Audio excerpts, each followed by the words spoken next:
Hi. Choosing the right grill for your venue is a huge thing, so you need to approach it really carefully and take a lot of factors into consideration. So what I have here on my workbench is a grill from Royal Catering. So let me tell you a few things about it. So first of all, the size. It has 28 by 52 by 75 centimeters, so it is sort of like a I would say mid-size. I've seen bigger, but I've seen much smaller too. What is really great, it is divided. So this division comes in a few aspects. So first of all, the surface is divided into flat and ribbed, which gives you the chance to, do some frying with some products that require flat surface, like eggs, for example, or you can do fry a fish. Well, it's always hard to fry a fish on the grill when it's ribbed because it goes in the grillage and it's really hard to take off the grill. So this way you have the flat surface. And of course, for those really nice grill marks on your steak and a burger, you have the ribbed surface. The heating surface is made of high carbon steel. What this means? Well, this means it has the features of both stainless and high carbon steel, so it sort of takes the best out of it. So first of all, it distributes the heat really well, and it keeps the heat for a very long time. If you had a grill cast iron pan, you know what I'm talking about. Once you heat it up, it will hold this temperature for a very long time, and it's nicely evenly distributed.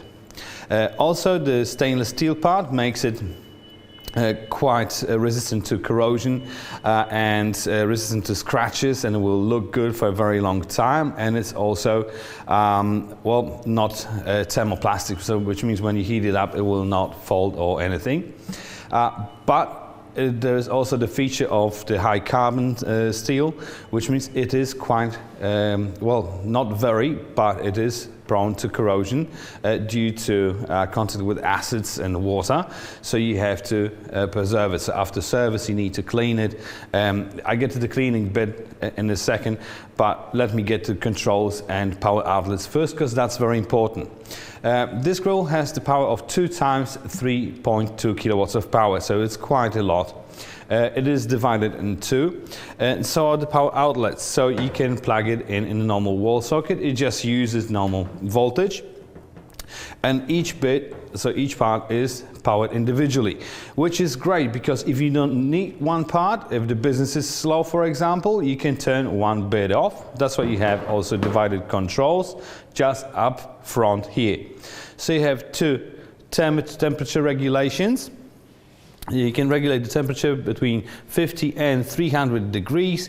You have 3 control lights there, the heating indicator, power indicator, and the reset indicator. So what that gives you, basically when you turn the temperature up, the orange indicator will light up, which indicates that the device is heating up, that the heating element is working at the moment.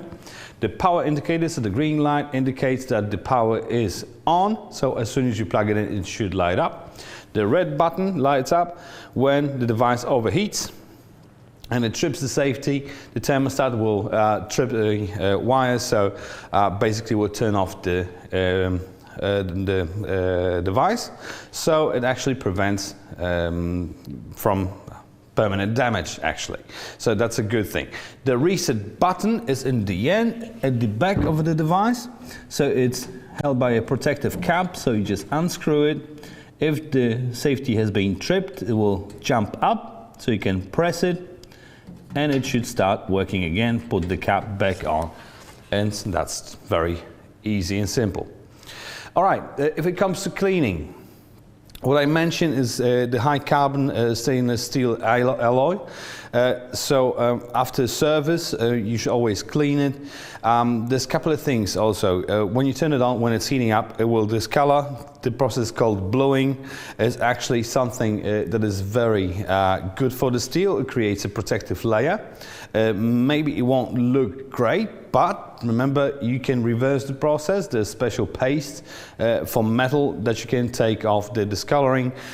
But generally, if it comes to cleaning after service, it's good to use a caustic soda detergent. There's a whole variety of these detergents on the market, but they are, well, caustic, so you need to neutralize them. So after the detergent, you should rinse it with water.